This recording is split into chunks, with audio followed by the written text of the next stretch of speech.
రంగయ్య అనే వ్యక్తి అడవికెళ్ళి చెట్లను నరుకుతా ఉంటాడు. అప్పుడు వనదేవత ప్రత్యక్షమయ్యి, రంగయ్య, నువ్వు ఇట్లా చెట్లను నరికితే వర్షాలు ఎలా పడతాయి అని వనదేవత అంటుంది. అప్పుడు రంగయ్య, అమ్మా, ఈ చెట్లను కొట్టి అమ్ముకుంటేనే మా జీవన ఆధారము, మేము ఎలా బ్రతకాలమ్మా అంటాడు. అప్పుడు వనదేవత ఆలోచించి, అయితే నీకు ఒక కోరిక ఇస్తాను. రంగయ్య కొద్దిసేపు ఆలోచించి, నా భార్యను అడిగేసి వస్తా అంటాడు. వెళ్ళి రంగయ్య అడవిలో జరిగిన విషయము భార్యకి చెప్తాడు. వెంటనే భార్య ఒక బంగ్లా అడుగు అంటది. రంగయ్య వెంటనే వచ్చి వనదేవతతో, మాకు ఒక బంగ్లా కావాలి అంటాడు. అప్పుడు వనదేవత ఒక బంగ్లాని ఇచ్చేస్తుంది. కొన్ని రోజులు గడిచిన తర్వాత రంగయ్య భార్యకు మళ్ళీ ఆశపడుతుంది. వెళ్ళి నా మెడలో ఒక బంగారపు హారం అడుగు అంటది. మళ్ళీ రంగయ్య వచ్చి వనదేవతని బంగారపు హారం అడుగుతాడు. వనదేవత ఇష్టంగానే ఇచ్చేస్తుంది.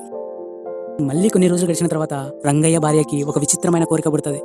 సూర్యచంద్రులు మన ఇంట్లోనే ఉండాలి అని. ఈ విషయం వెళ్ళి రంగయ్య వనదేవతకు చెప్తాడు. అప్పుడు వనదేవత కోపం వచ్చి, సూర్యచంద్రులు మీ ఇంట్లో ఉండాలా, ఇస్తా అని తదాస్తు అంటది. అనగానే రంగయ్య భార్య చెట్టు కిందకి వస్తుంది. అప్పుడు వనదేవత ఇలా అంటది, ఇప్పుడు నీ భార్య చెట్టు కింద ఉంటుంది, నైట్ అయితే చంద్రుడు వస్తాడు, అవి చూసుకుంటూ బతికేయండి. నువ్వు ఒకవేళ చెట్లను నరికితే నీ చేతులు పనిచేయవు, ఇదే నా శాపము అని వనదేవత అక్కడి నుంచి మాయమైపోతుంది.